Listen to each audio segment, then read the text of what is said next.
wait a minute, let's keep going on the skate shop thing because like I'm super interested in how you survive throughout these times. Because as we were kids growing up, we lived at skate shops. It was everything. It was the foundation. It was the you know, foundation of a young kid watching videos, getting schooled there. What's hot, what's not, what's whack, what's tight. It was our temple. It was our religious institution. So you know what I mean? It was. I mean, Cal Skate to me was the biggest thing in the world. Being older now and running a skate shop, how's the vibe there? Or do you try to, procure? Or do you try to replicate that for the young kids, or do they care? I do try to replicate. And it's everyone's has such a different personality, right? Things are so fragmented that some people come in and they love it, right? They're just like, dude, this is amazing. How do I do without this shop? Other people come and like, okay, I saw this Andy Anderson board for $10.95 online, whatever. Sure. By the way, I love Andy Anderson. I just used that as I don't know, just a reference. That is, I love you, Andy. But that was just, the only thing I could think of at the top of my head.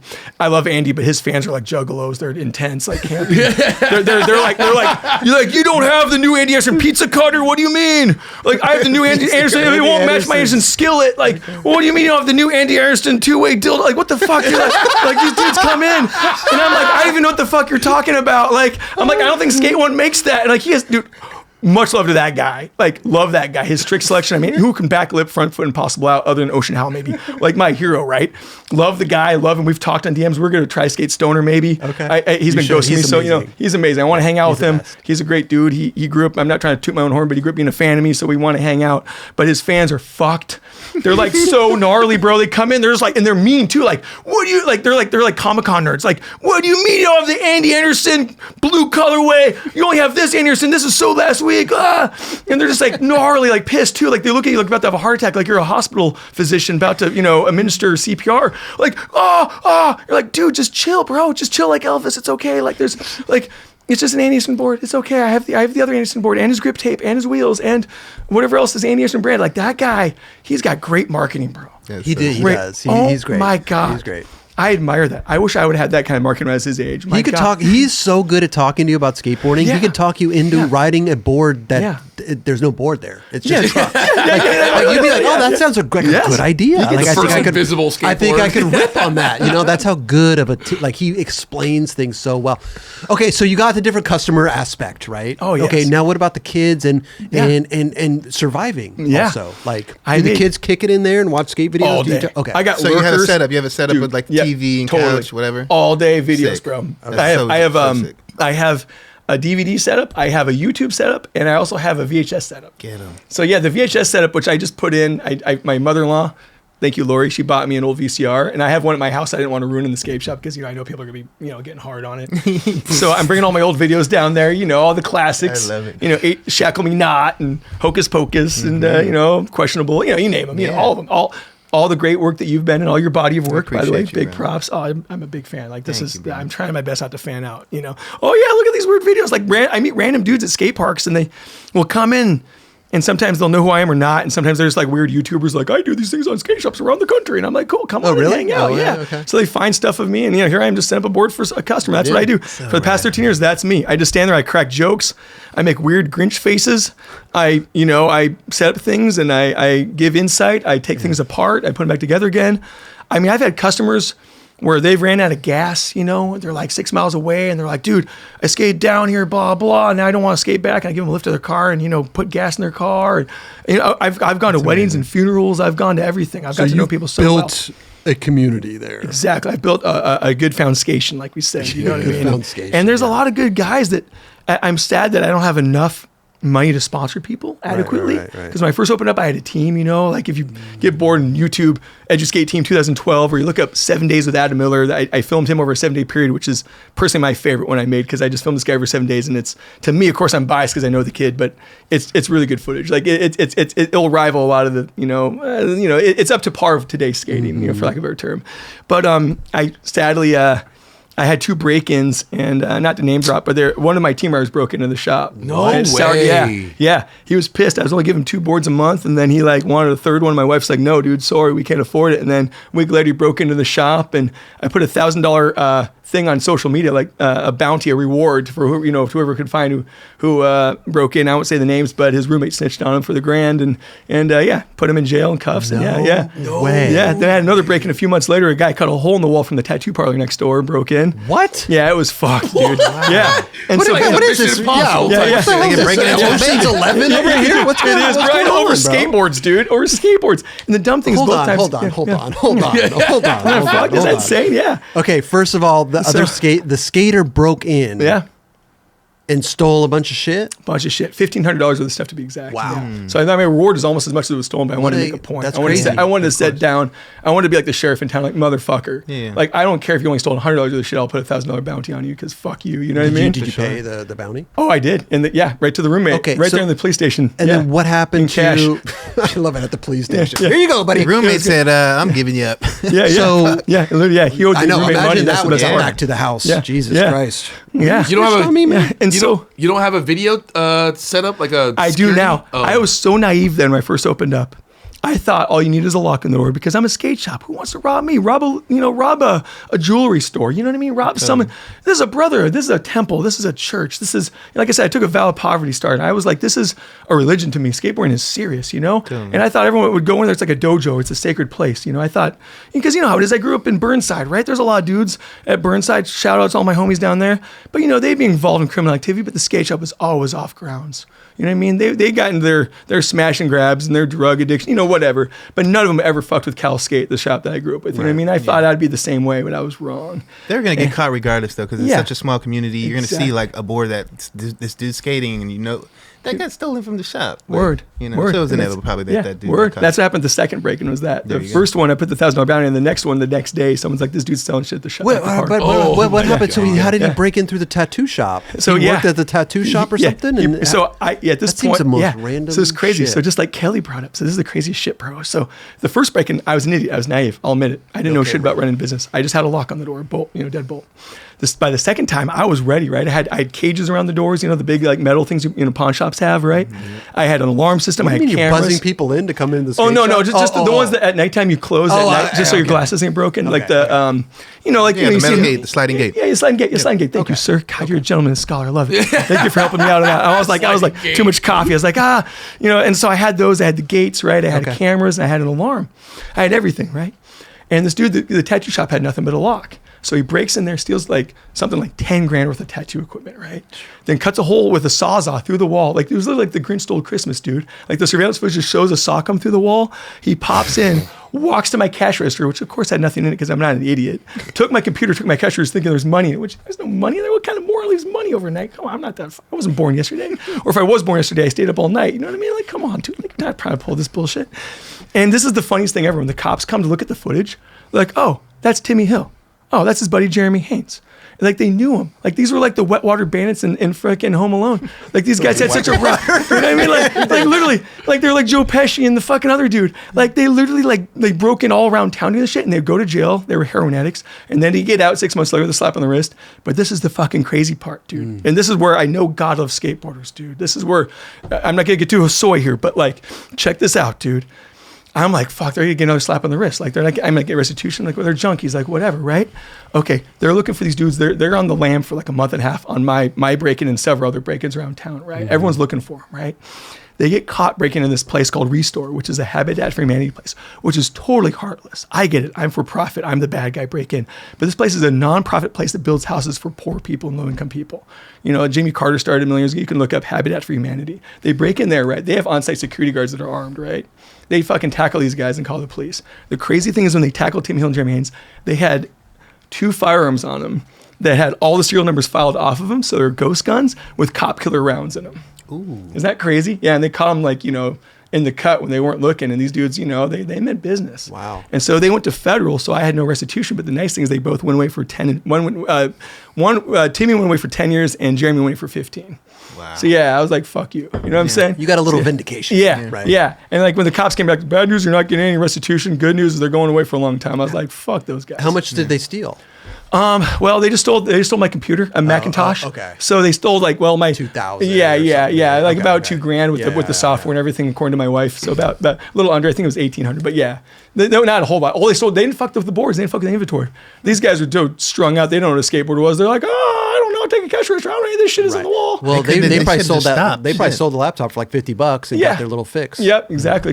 They could go take a needle nap in the alley, So, damn. Okay, so besides the robberies and everything in the skate shop, like, how's it going? Do you profit off of it? Good. Do you make a good living? I just want to know how. Yeah. In this day and age with skateboarding, especially right now, taking kind of a dip. Yeah. Right. My wife, right before I flew her, because I knew that was going to come up in this conversation, she said this is our worst year on record in 13 years. Really? According to her. But I don't notice it because I'm Ronald McDonald and she's Joan Kroc. You know what I'm saying? She deals with all the numbers, all that reality shit. Like, I don't live in reality. She does. Okay. I'm like fucking Frank Lloyd Wright, the architect that was like, I don't care how much it costs, just build this. I drew this up in my head, right? Okay. And like he designed the Guggenheim Museum in New York and a bunch of other notable things, Yeah. And then his investors would be like, well, you're kind of crazy. It's gonna cost us $40 million, motherfucker. He's like, I don't care, build it. And my wife does this thing called reality. She's like, well, we really can't afford that right now. Like, you're kind of insane, blah, blah, blah. You shouldn't take a trip to fucking England to see your friends, Right. But to be honest, I never notice the difference between the waves, ups and downs, because I'm having so much fun. I do what I love, and I love what I do for a living. Then when it's slow, I don't care, and when it's fast, I don't care, because I'm just standing there bullshitting all day with people and like literally breaking rusting bearings off of axles of trucks and re-gripping boards. You know what I mean? I'm doing all that fun, You're in the grind stuff. Yeah, I'm on my grind. I'm sitting there like a mechanic, just like, like when someone comes with I can fix anything but a broken heart. You know what I'm saying? Like, people come in there with some fucking weird ass shit, like one Thunder with an indie hanger or whatever, I'm like, I got you, man, don't worry about it. I'll put a new kingpin, whatever, new pivot cups, what I got you, but the thing is, like, I don't notice this. My wife, if she was here, could tell you more about it. That's why she's getting gray hairs, I suppose. But I would say 1 out of every 50 people come in and buy something now instead of 1 out of every 20. It's a numbers game. Yeah. You always get lurkers that come in. Mm-hmm. I get it. Everyone's guarding their wallets. Everyone's scared of spending money right now. The economy's weird, everything's beginning of the year is inflation. always tough too. Exactly. Hey man, dude, you're a genius. You should be like a Mensa member or something, man. Like, and so like, like in years past, we've had really good years. COVID, coincidentally, was our best years. Mm-hmm. Like our best years on record, because everyone was like, I'm gonna die anyway. Might as well get a skateboard and die. Like, everyone's like, oh, like all these people are scared of riding skateboards as kids would come and like, you know what? I'm 49 years old, never rode a skateboard, but now's the time because there's a disease everywhere. I guess I can't play on my beer league baseball team anymore. So I offset the cost of the shop too with screen printing. My wife owns a screen printing business. Oh wow! So we have it's a big suite. So we have a back area we call it speakeasy screen printing because no one really knows about it. But she likes it that way because she's the solo soldier back there, and I go and help her with certain things. But she does 98% of it. I just do little tiny go for stuff. But she does a lot of shirts for a lot of local bars, restaurants. Rock bands, you name it, you know what I mean? Bachelorette parties, whatever, she prints shirts for people. She does actually all her own apparel too, Gotcha. So that's nice. That saves us the middle guy in that too, So that helps a lot when times are slim. And it goes, and vice versa. Sometimes her times are slim. She doesn't have as many accounts open or as many people printing shirts. And then, the skate shop helps keeps that in business and vice versa. So we kind of underfund each other like any corporation, You know what I'm saying? You know what I mean? Like, oh, Pontiac's not doing so good. Saturday's doing better, whatever. GM, Yeah, we did the Lee Iacocca thing. You know what I mean? Make it work. Yeah, word up. So, damn, worst year ever. That's what my wife said, and I don't even notice it because I'm having fun. Right. But and then I don't know what that means number wise. I ever look at the numbers because I, as you can tell, I'm like, dude, look at me, I'm jumping all over the place. Can you imagine if someone's like, you're gonna die soon? I'd be like, we'll handle it. Like, look, if this is how I am when I'm happy, I'm like a chihuahua. But well, so that was 2024 was the worst year. Yes, according to her, according to Lindsay Podzamak. The only woman that puts up with my crazy shit. But, it's, and that was the thing. And sadly I had to cut the team because it came down to where I just couldn't afford them anymore. I loved them. I loved all of the guys and we're all good terms. We still film together, hang together. Some of them moved away. They grew up, they had kids, you know how it is. Yeah. 13 years, a lot of them, it's just, and it's a shop team, it's like a beer league baseball team or a bowling club. I'm not doing anything big. You know what I mean? Like, what are you supplying them? Like 2 boards a month? Yeah, 2 boards a month and 25% discount. That was what I was doing at the time, and stuff like that. Yeah. And then of course, anytime someone would send me free stuff, I gave it to them. Anytime, as it was like shops. We always love that. You talk to a sales rep like, hey, how about size 9 shoes for Adam Miller? He's ripping. I saw that latest clip he posted. Blah blah. How about this for Dallas Heemstra? Whatever. I could go on. Guys that rode for me. Adam Miller, Ryan Miller. I could sit here forever, Skylar Donaldson, these are all guys that were riding for me in the early stages and stuff, but I'll have moved on and gone to different things, gone to college, got degrees, 13 years, but there's a new crop, and as in a skate shop, you deal with the sponsor me thing every day, and it's just kind of like, right. You got to be very diplomatic and figure out a way to word that you don't hurt anyone's feelings and make them feel like, like what Jake Phelps did to me, right? But you also don't want to be, totally like, you're great. And then they're like, yeah, why do I get a bunch of free shit? And you're like, dude, because you just flipped up a curb.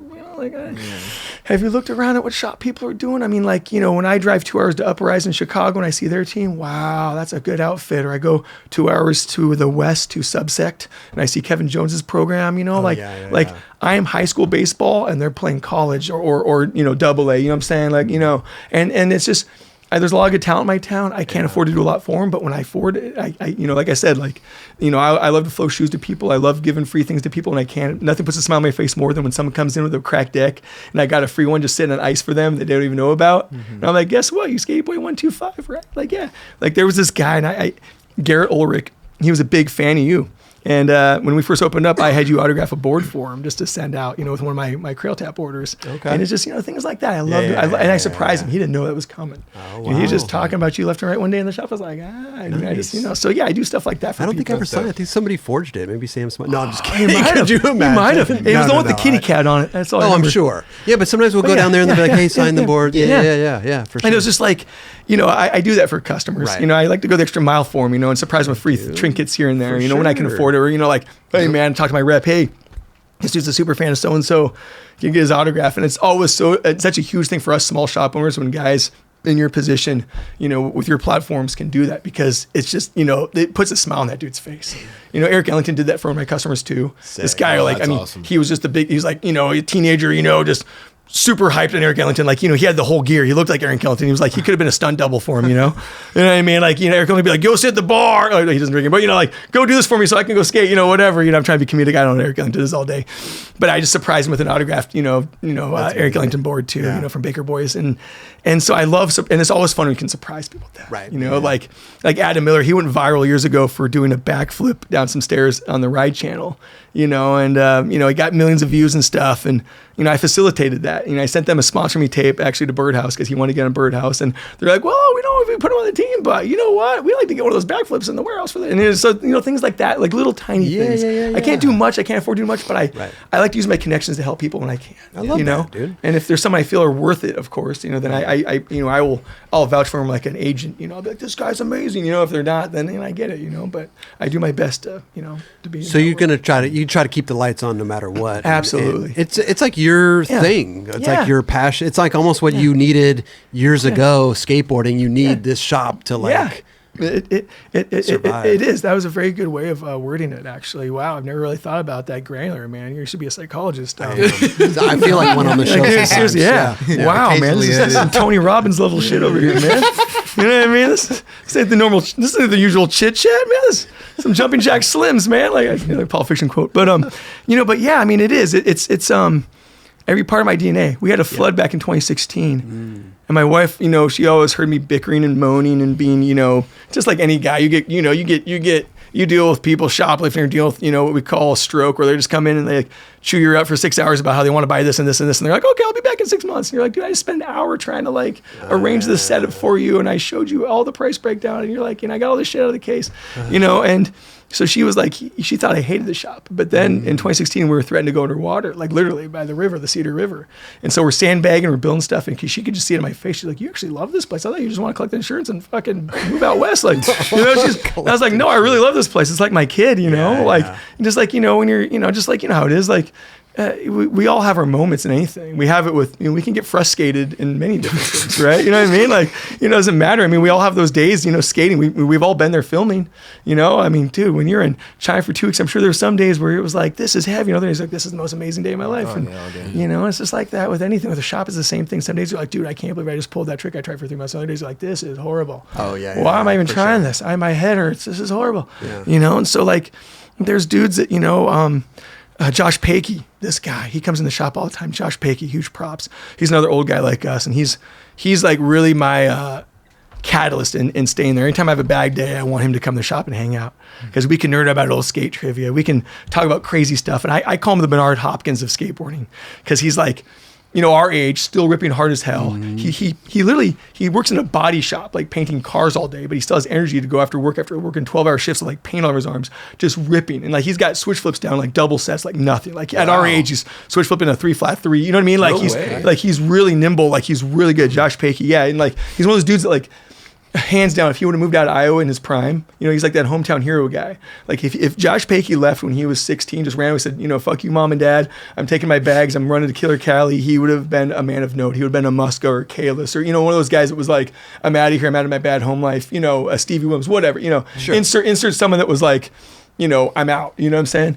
And he's that guy. Like he's that guy where he still has it. I see old footage of him, I'm like, this guy could have been a big name, and I love talking to him because he's been through it. He loves it. He loves everything about skateboarding. And even though he never got his foot in the door, it's because, his choices, and there's nothing wrong with those choices, just, whatever, he still loves it more than anything. And I see him, he doesn't get defeated by anything. Like, and Josh Pakey, man, like I some days I'll have a bad year. I deal with like 30 assholes that come in from Zoomies. Like, can you build this for me? Like, like I bought this board on Amazon. Can you put together the Zoomies? They put the trucks on backwards. Can you redo it? Like, why did you come here? And like I said, Zoomies is 23 miles away from me, but still I deal with the tidal wave, the aftershock of that.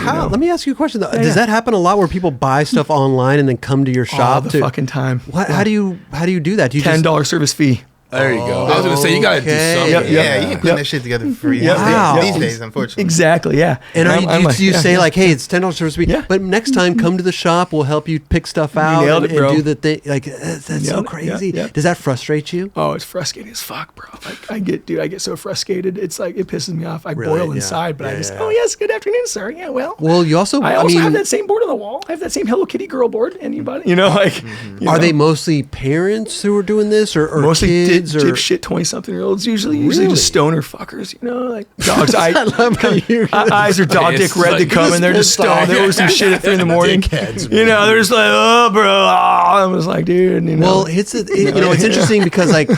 Do you look at them too? Like, okay, maybe they ordered something off it, but maybe now they'll come back to the shop. Is it like hey, let me turn this into a positive? I usually one every thousands like that where I do. Oh yeah. And I try to turn them, but most of the time you can't. They're so brainwashed. I have kids that come in, they're so brainwashed from the internet. They'll see my stories on like what came in off the truck that day.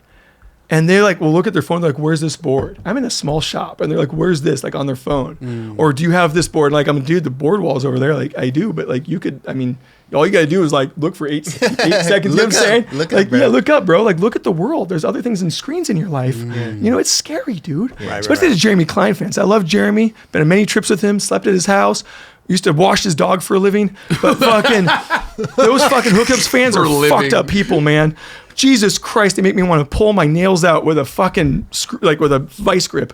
Like they kind of like, do you have the Hookups editions, laminate colored red? Blah. And it's like, wow, he created a weird ass breed of fanboys. Very specific graphics and what they want. Yeah, it has nothing to do with shape or feel or how. No. It's just Do you carry your stuff? I once in a while. Okay. Only when I want to shoot myself.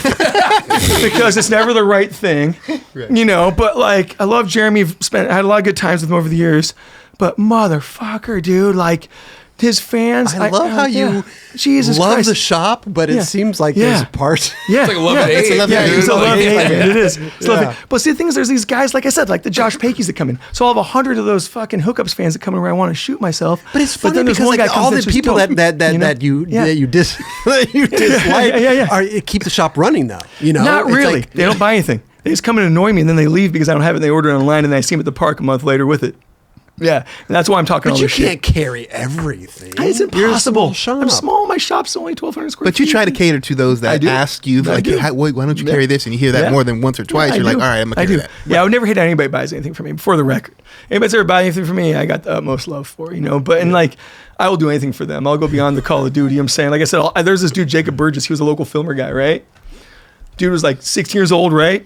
Just passes curfew at his parents' house. He runs out of gas, right? He's like on the side of the road. I used to be an idiot. I had my cell phone number on the when we're off shop hours. Call me if you need something, like on the door, because that's how small of a town I live in. Because a lot of times I'd just be at the skate park and I'd answer, be like, yeah, I can come reopen up for you or whatever. And I turn my cell phone off when I don't want to be bothered. But I had my phone off. It was like midnight 30, right? Dude calls me up. He's like, dude, I'm out of gas. I need gas to get home for my curfew. bro, can you help me out? He's bought things for me. I was like, absolutely. Since you're a customer, fuck yeah, like roadside service, absolutely. You're the man, dude. So I go get a thing of gas for my shed. You know what I mean? Like blah blah. Right? I drive to like this parking lot. He's sitting there with his girlfriend. Stoned out of his mind. I fucking put some gas in. I just give him a wave, like you're good to go. I got him game points with that chick for sure, because she's just like, whoa, just some old man comes up and gives you gas. Like, and it wasn't a tow truck. I didn't bother him. I could smell the reefer. I'm just like, yeah, dude, peace, word. Like, I remember being 16, I'm out. So that's the kind of shit I'll do for my customers. But the guys that buy shit on Amazon can fuck off. You know what I'm saying? You know what I'm saying? Those dudes can eat a fucking dick, dude. But like, for real, like, I don't know, PG-13, my bad. Censor that. But like, like the guys that buy stuff from me, I will go beyond the Call of Duty for them. Right. Like I had one customer, I won't say the names because I don't want to use them as a marketing ploy. His mother passed away sadly in a motorcycle wreck. She was a sweetheart, loved her like a sister. I cried a lot when I heard she died, right? And he needs some help with the funeral expenses. And he was a customer, loyal customer. I helped him out. No questions asked. Didn't advertise and didn't brag, didn't want to use it as a marketing ploy. Right. You know what I mean? Right. I just wanted to help out because these people are cool. But if someone buys something online and wants me to set it up, they're a dick. They have no respect for me. But if someone, has bought something for me, either even wants, I don't care if it's just a set of hardware, I will do something like that for them because I got love. But usually the hookups guys, no, it's impossible. You can't make them happy no matter what. You can't make. There's other weird OCD maniacs you can't make happy. There's the strokes, which, give you a hard time, right? They're the guys that come in, they spend an hour and a half asking how much this is and this is, and you almost have it ready to set up, and then they don't want to spend money. There's the get me dones, which are my favorite customers. There's like, dude, what do you have in 8.25? Okay, coan. What shoes do you have in 10.5? All right, 10.5. Okay, cool. I gotta go. I gotta get back to the park. Peace. Those are my favorite dudes. Okay. They're my favorite guys. Like when they treat you like an AM PM. I love those guys. They come there and say, yeah, dude, word up. You got some reds? All right, bam, out. Yes, you're my favorite. You're my dude, And then there's these other guys, the engineers. Now, I kind of love the engineers, but sometimes I hate them. And this is the love-skate relationship, skationship right here. So there's some engineers that are neat. They're like the Molins. They're the Andy Andersons. They're the Day One Songs. There's the nerds like me. We get into fun, finite stuff about concave and different resins used between laminates. They're fun, right? And there's a big... a military subsidiary that has arms contracts called Rockwell Collins in Cedar Rapids, and so a lot of engineers work there, and they come into the shop, and they'll ask me questions that are so out of left field. I'm like, what the fuck? Like, they'll be like, what exactly is the ounce weight difference between a Thunder and an Indy? And I'm like, what the fuck? I know the Thunder's lighter than Indy, but I don't know the exact ounce difference. So I bought a scale so I can know.